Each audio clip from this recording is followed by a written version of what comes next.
আসসালামু আলাইকুম। আজ আমি দেখাবো কিভাবে বাসায় রয়ে যাওয়া রুটি দিয়ে অসাধারণ মজাদার একটি ঝটপট নাস্তা তৈরি করা যায়। প্রথমে একটি রুটি নিয়ে পছন্দ মতো সাইজে কেটে নিতে হবে। আমি এভাবে নিয়েছি।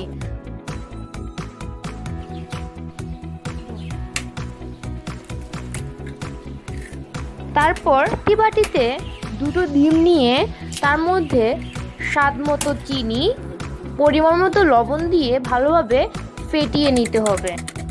তারপর অন্য একটি প্লেটে ময়দা নিতে হবে। ময়দার মধ্যে সামান্য লবণ, মরিচ, হলুদ, মশলা গুঁড়া দিতে হবে।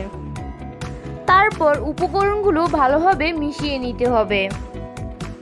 এবার রুটির অংশগুলোকে ডিমের মধ্যে চুবিয়ে তারপর ময়দার মধ্যে ভালোভাবে মেখে নিতে হবে।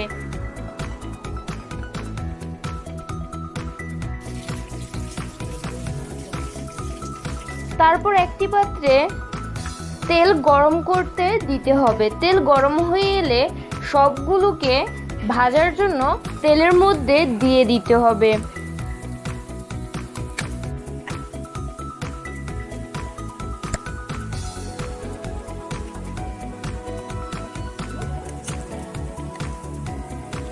কিছুক্ষণ ভেজে নিয়ে বাদামি রং হয়ে আসলে নামিয়ে ফেলতে হবে।